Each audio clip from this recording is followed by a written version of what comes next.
Did you know that there are actually 6 different types of self-care? That's right, it's not all about bubble baths and spa days. There's actually a lot more to it than that. And that's why in today's video, we're gonna look at all the different types of self-care that you should be prioritizing if you wanna set yourself up for a better life. Let's go. Hey everybody, it's Josh from Self-Help for Millennials, back with another video. If you're new to the channel, make sure to hit that subscribe button. I release new self-help content every single week. If you're already subscribed, welcome back. Happy to have you here. In today's video, like I mentioned, we're gonna be looking at these 6 different types of self-care that you should be prioritizing if you wanna set yourself up for a better life. But to keep this video from being about 20 minutes long, we're only gonna look at the first 3 today, and then we'll look at the last 3 next week. So without further ado, let's dig into the first type of self-care, which is emotional self-care. Being human means that we deal with a lot of feelings and a lot of different emotions. If we didn't, we would just be mindless robots walking through life.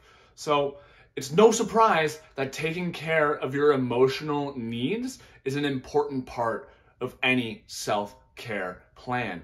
Emotional self-care is anything that we do to better understand and connect, and in some cases, reconnect to our feelings and healthily work through them. This is something that I actually neglected for a very long time, because when I was younger, I thought showing any kind of emotion was a sign of weakness. It was unmanly. So sadness, overjoy, guilt, shame, all that stuff, I shut it down. The only emotion I experienced was anger, because anger was associated with power, right? But I wasn't actually angry all the time. That's just how my repressed feelings manifested themselves. And that's not healthy. It's not healthy to suppress emotions. It's not healthy to ignore emotions. So it's very important that you find ways to both feel and process through your emotions. For me, this was done through journaling, meditation, as well as seeing a therapist, because all of these things give you the tools and the ability to not only feel your emotions, to acknowledge your emotions and bring awareness to your emotions, but it also helps you to work through them, work through the really difficult ones, such as grief, anger, depression, all those ones that are really hard to kind of handle. Doing these practices helps you process and work through them in a healthy way instead of just ignoring them. So that is emotional self-care in a quick nutshell. All right, next up we have physical self-care. And this is the most obvious one that comes to mind when we think of self-care, right? It's exercise, it's spa days, it's midday naps. It is anything that you purposefully do with the intention of improving your physical well-being. Personally, I have never struggled with being physically active. I've always been into exercise and I've always been into sports. But too much of anything, even a good thing like exercise, can be a bad thing. You see, I used to not take a lot of rest and recovery, and I didn't do any more passive physical self-care. It was always just go, go, go, go, go. And essentially, this is not self-care, this is self-destruction, because I'm not giving myself time for my body to repair itself, to relax, and to recover from all the hard work that I would put it through. So there needs to be a balance of both physical, challenging activity and self-care and passive, relaxive physical self-care, if that makes sense, right? So finding the activities that make you feel calm, energized, and happy while striking that balance of physically demanding activities and relaxing activities so that you don't overdo it. That is the key with physical self-care. Once you achieve that balance, all of your physical needs from activity to relaxation will be met. Last but not least, we have social self-care. Humans are social creatures by nature. We thrived in tribes thousands of years ago, and we thrive in built-up communities and cities today. So it's no surprise that social interaction is a huge part of a well-rounded self-care plan. And basically, social self-care is anything you do, any activity that you do that feeds your need to form relationships and have interactions with other people and other beings, like your pets and animals, like stuff like that, right?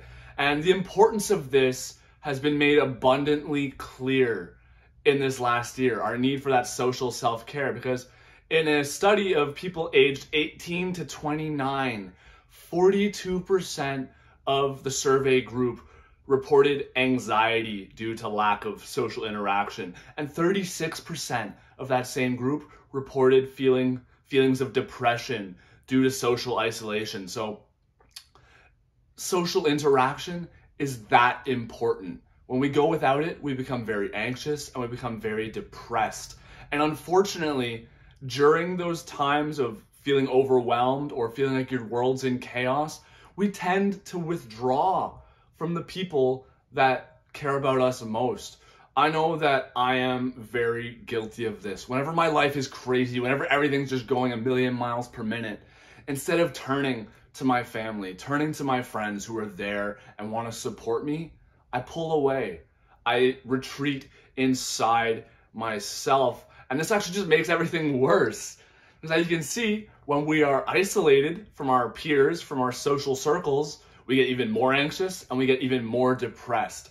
So that's the last thing you want to do. It's in times of struggle when we need people the most. So making the time when you are struggling to call a friend, call your mom, call your dad, or even just spend some much needed cuddle time with your favorite pet. These are all great ways of making sure that even in the times of chaos and social distancing, that you can meet those social needs that are so important for you to live a healthy and happy life. As you can see, there's a lot more to self-care than people think. And what's more, if we let one of these areas slip, it starts to leak into all the other areas of our life. Now, these first three, from the emotional, physical, and social self-care types, these make up the biggest portion of our self-care pies, if you will. But that doesn't mean we should neglect the other areas of our self-care. It's all about balance and finding what works for you in each area without sacrificing too much in another area. And if this is all kind of overwhelming, this is all new to you, you're like, I don't know where to start, here's my advice to you, all right? Focus on one area at a time. Focus on the one that needs the most attention. And then once you have that under control, move on to the next area. Just tackle one at a time and slowly build up from there. There's no need to get your entire life in order in one day, all right? Self-care is a lifelong practice, so you have all of your life to practice it and perfect it for what you need, all right? So start with one area and then move on to the next one. And now I would love to hear from you. If you're still here at the end of this video, let me know in the comment section below. So far, which type of self-care do you struggle with most? I'll be honest, I struggle most with my emotional self-care. So let me know which one you struggle with most in the comment section below. And if you liked this video, please leave a thumbs up and subscribe for more content. It'll really help out the channel. I release new self-help content every single week and you don't want to miss out. But until the next video, I'm sending you lots of love. I hope this video was helpful and I'll see you in the next video.